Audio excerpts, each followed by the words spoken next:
ہمارے اسلاف سلف صالحین امام لالکائی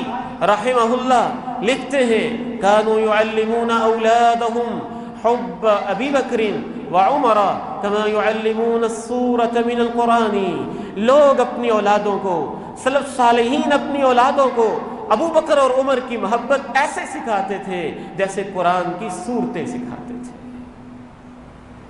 ہر بچے کے دل میں ابو بکر کی محبت ہو، ہر بڑے کے دل میں ابو بکر کی محبت، عمر کی محبت، عثمان کی محبت، علی کی محبت، حسن کی محبت، حسین کی محبت، اہل بیت کی محبت، تمام صحابہ کی محبت، 1,20,000 کے قریب صحابہ، ان سب سے محبت، ان میں سے بدری صحابہ ان سے محبت، احد کے میدان والے صحابہ ان سے محبت، فتح مکہ والے صحابہ ان سے محبت، فتح مکہ کے بعد مسلمان ہونے والے ان سے محبت، ان میں سے اللہ کے نبی کی گود میں کھیلنے والے، آپ کے کندھوں پہ بیٹھنے والے حسنین کریمین ان سے محبت، آپ کی اولاد، آپ کی ازواج، آپ کی اطہار سے محبت، سب کے ساتھ محبت کرنا یہ ہمارا عقیدہ ہے،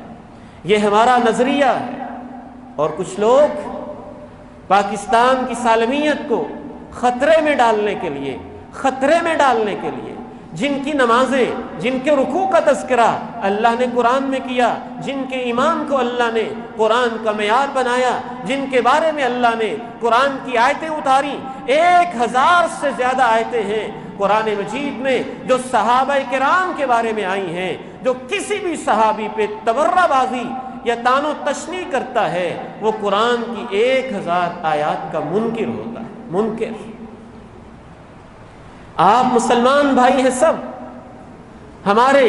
سنی بھائی، ہمارے دیوبندی بھائی، ہمارے اہل حدیث بھائی، حتیٰ کہ وہ اہل تشیع جو صحابہ کرام سے محبت کرنے والے ہوں اور اہل بیت سے بھی محبت کرنے والے ہوں، ہم ان کو بھی اپنا بھائی سمجھتے ہیں۔ اگر ان میں سے کسی کو کوئی شخص کافر کہہ دے نتیجہ یہی ہوتا ہے، اگر وہ واقعتاً کافر ہے تو کافر، اگر وہ نہیں ہے تو اللہ کے نبی فرماتے ہیں وہ کافر کا کلمہ اس کی طرف واپس لوٹ آئے گا۔ جب عام مسلمان کو کافر کہنا اتنا سنگین جرم ہے تو صحابہ پہ کفر کے فتوے لگانا،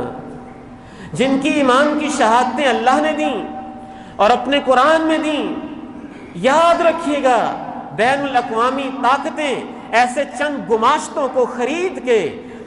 کے زر خرید غلام 2 ٹکے کے یہ لوگ جن کا اپنا ایمان مشکوک ہے، جو اندر باہر سے کالے نظر آتے ہیں، جن کو منہ لگانے کو جی نہیں چاہتا ہے، جن کے جسموں سے بدبو اٹھتی ہے، جو مر جاتے ہیں تو ان کی شکلیں تبدیل ہو جاتی ہیں، مسلم معاشرے میں یہ ابو بکر کو کافر کہیں گے، یہ عمر فاروق کو کافر کہیں گے، یہ ہماری ماں جی سیدہ عائشہ صدیقہ رضی اللہ تعالی عنہا طاہرہ مطہرہ پہ تہمتیں لگائیں گے اور حکومت گونگی خاموش رہے گی،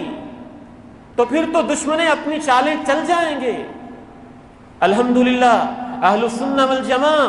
امن کے داعی ہیں، لیکن اس امن کا یہ مطلب نہیں ہے ہماری ماں کی چادر کو کھینچا جائے ہم پھر بھی خاموش رہیں۔ کبھی یہ مطلب نہیں ہے کہ سیدنا ابو بکر پہ حملے کیے جائیں، عمر فاروق پہ، عثمان غنی پہ، علی مرتضیٰ پہ۔ ہم تو سمجھتے ہیں حکومت کو ایسا اقدام اٹھانا چاہیے کہ اس طرح کے شر پھرے لوگ قبل اس کے کہ کوئی نوجوان اٹھے اور ان کا صفایا کر دے، وہ خود اپنے قانون کو حرکت میں لائیں اور ایسے لوگوں کو کیفر کردار تک پہنچا کے جو ان کی واقعی سزا بنتی ہے وہ سزا دی جائے۔ اللہ کے پیارے نبی نے ارشاد فرمایا جو میرے صحابی کو گالی دیتا ہے اس پہ اللہ کی لعنت ہے، فرشتوں کی لعنت ہے، سب انسانوں کی لعنت ہے۔ اللہ ہم آپ کو گواہ بنا کے کہتے ہیں ہم ابو بکر سے محبت کرتے ہیں، عمر سے محبت کرتے ہیں، عثمان سے محبت کرتے ہیں، علی سے محبت کرتے ہیں، حسنین کریمین سے محبت کرتے ہیں، سب اصحاب سے محبت کرتے ہیں،